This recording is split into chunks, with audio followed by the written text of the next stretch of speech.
Assalamualaikum warahmatullahi wabarakatuh. Salam sejahtera, namo buddhaya, om swastiastu, salam kebajikan. Apa kabar ibu-ibu?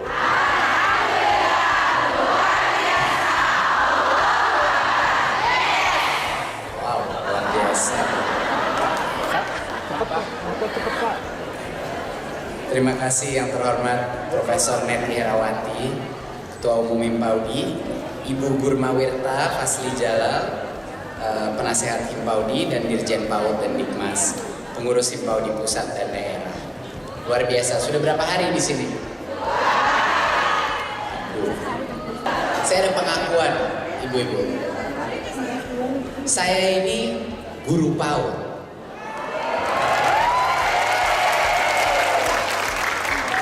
Memang benar, saya nggak bisa dibilang guru sekolah karena saya nggak mungkin bisa bilang saya ini guru SD, SMP, SMA, tapi saya ini guru PAUD. Kenapa saya guru PAUD? Karena saya punya anak, satu umur 1 tahun, yang kedua umur 2 tahun. Dua-duanya perempuan. Dan setiap malam, kadang-kadang memang karena kerja nggak kesempatan, tapi hampir setiap malam saya pulang sebelum nanti keluar lagi kerja lagi. Sebelum mereka tidur, saya bacakan buku tiap malam. Apakah mereka bisa membaca? Tidak. Apakah mereka mengerti 100% apa isi bukunya atau ceritanya? Tidak juga, masih umur 2 tahun kok. Tapi mereka menyimak, mereka berinteraksi, mereka melihat gambar-gambar itu dan mendengar suara saya dan berimajinasi di otaknya. Bahkan yang 1 tahun pun fokus, dia mendengarkan kata-kata yang mungkin dia tidak mengerti, tapi ada suatu ritme, ada suatu dinamik yang terjadi, dan itu adalah pembelajaran. Itu yang terjadi pada saat bukan hanya guru PAUD, tapi orang tua pun berpartisipasi dalam pendidikan anak mereka. Benar nggak, Bu? Dari dulu saya suka bingung, kenapa banyak sekali orang tua merasa bahwa pendidikan itu adalah tanggung jawabnya sekolah maupun guru saja. Ini tidak benar. Orang tua adalah guru pertama. Nah, menurut saya, dari semua jenjang guru, yang paling berjuang untuk melibatkan orang tua dalam pendidikan anaknya adalah guru PAUD.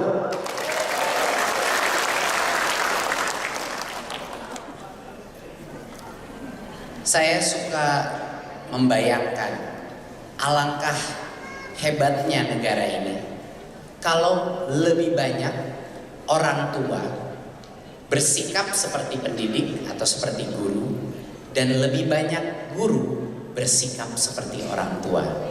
Setuju nggak? Saya ulang sekali lagi ya.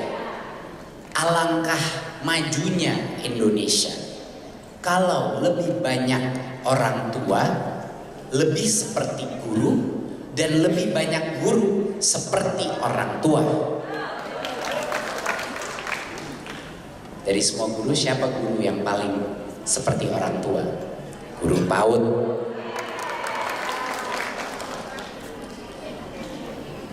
Ini ada beberapa hal yang saya ingin ucapkan. Yang pertama adalah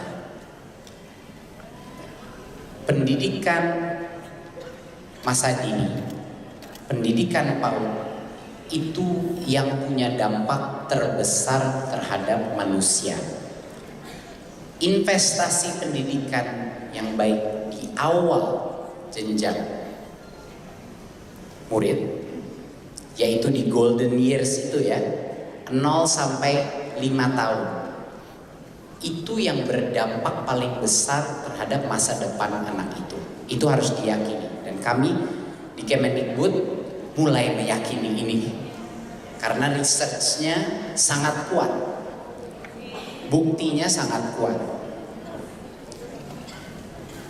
Banyak sekali hal yang ada mispersepsi di masyarakat bahwa PAUD itu hanya untuk misalnya bermain, PAUD itu hanya tempat titipan.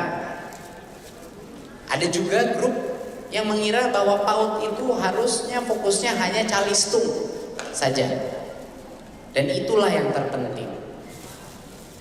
Tapi kenyataannya PAUD itu adalah tempat di mana pendidikan karakter anak itu dimulai. Itu adalah yang terpenting, karena pendidikan karakter dan kemampuan kognitif itu tidak bisa dipisahkan, ibu-ibu. Tidak bisa dipisahkan.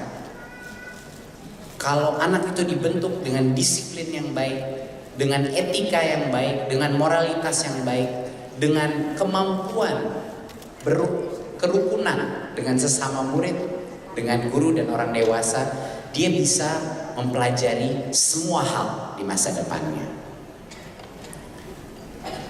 Satu hal yang saya tekankan, menurut saya harus lebih banyak guru-guru SD, guru-guru SMP, dan guru-guru SMA, bahkan dosen harus sering-sering datang ke PAUD.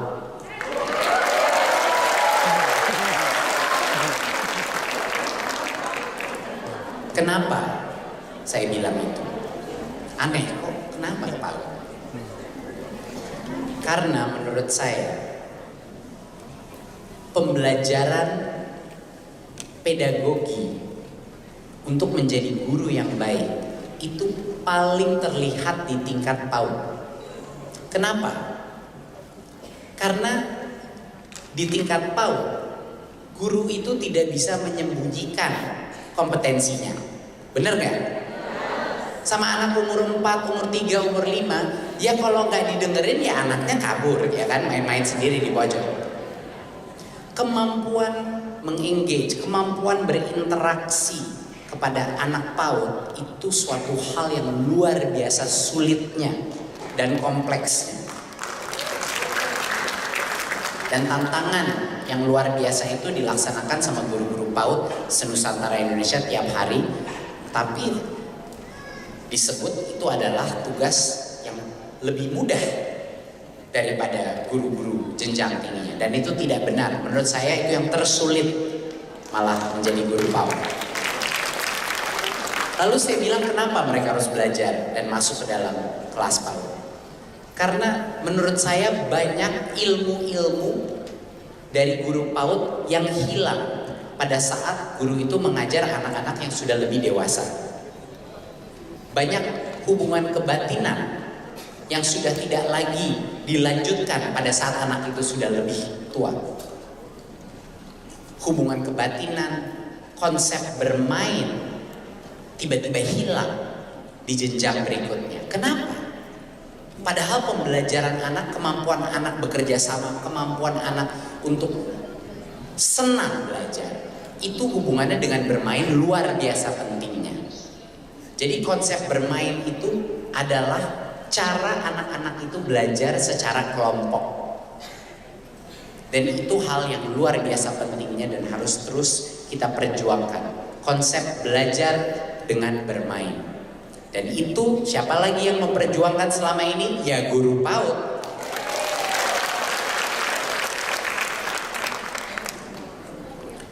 Guru PAUD bisa belajar dari guru PAUD. Hal kedua yang bisa kita pelajari dari guru-guru PAUD terbaik adalah bagaimana melibatkan orang tua dalam pembelajaran siswa. Guru PAUD tidak akan segan-segan mengundang orang tua ke dalam kelas PAUD. Guru PAUD penggerak tidak akan segan-segan memberikan rekomendasi mengenai hal-hal yang bisa dilakukan untuk meningkatkan kemampuan emosional, kemampuan sosial, kemampuan karakter, dan kemampuan kognitif itu anak kepada orang tua. Banyak sekali guru PAUD gak malu-malu melakukan itu, dan itu harus segera dilakukan semua guru, guru SD, guru SMP, dan guru SMA. Mohon itu bisa dipelajari juga dari guru PAUD. Kenapa itu penting? Karena pendidikan adalah tanggung jawab kita semua. Tanggung jawab orang tua, tanggung jawab guru, tanggung jawab murid, dan tanggung jawab pemerintah dan masyarakat. Itu hal yang sangat penting. Gak bisa semuanya dilempar kepada satu instansi saja. Gak bisa dilempar kepada satu kementerian saja.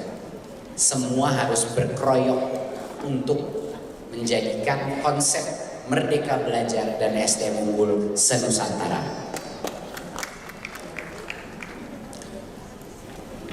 Untuk yang terakhir, yang menurut saya sangat penting untuk dipelajari dari guru PAUD. Guru PAUD itu mau nggak mau harus menciptakan ekosistem atau situasi di mana anak itu berkembang secara holistik. Bukan hanya kognitif tapi karakter. Bukan hanya intelektual tapi juga fisik. Bukan hanya belajar sendiri tapi belajar berkolaborasi. Bukan hanya baca-baca buku tapi juga bermain. Konsep holistik ini yang sebenarnya di kementerian sekarang sangat cocok dengan paradigma Merdeka Belajar kita. Tapi tentunya itu tidak bisa hanya dimerdekakan saja. Saya tahu bahwa semua guru PAUD sekarang ini kesusahan. Saya tahu bahwa itu ada kesulitan.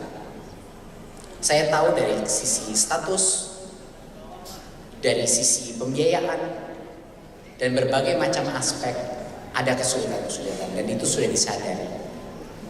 Tapi mohon kesabarannya. Seperti yang ibu-ibu di sini tahu, kita baru mulai nih gebrakan-gebrakan pertama. Ronde 1, ronde 2. Kalau kebanyakan gebrakan juga nanti mungkin saya akan dipelan-pelankan. Jadi yang mohon waktu gebrakan ini mohon ada kesabaran dari guru-guru PAUD. Tapi ya pastikan bahwa di Kementerian Pendidikan dan Kebudayaan ada keyakinan bahwa sebenarnya dampak terbesar adalah intervensi yang paling dini. Itu adalah dampak terbesar pada masa depan kita. Walaupun hasilnya pasti akan dirasakan baru 10-15 tahun ke depan. Terima kasih ibu-ibu guru PAUD untuk perjuangan Anda. Mohon berikan pelajaran dan inspirasi para guru-guru di jenjang yang lebih tinggi. Dan mohon tunjukkanlah kepada Indonesia dan di-share di sosmed apa itu artinya Merdeka Belajar. Terima kasih. Wassalamualaikum warahmatullahi wabarakatuh.